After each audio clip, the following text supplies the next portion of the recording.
My name is Kalia Challen and welcome to my channel. So today we will do a split color Dutch pour.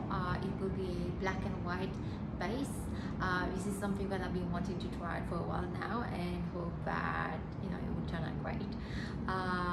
So what I will do, I will fast forward through the portion where I'm laying down the base and laying down the paints that I'm using.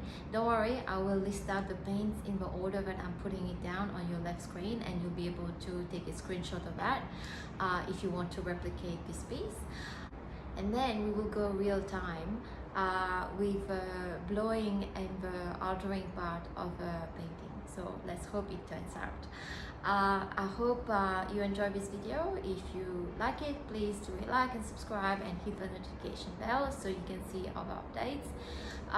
So let me bring you down and we'll get started.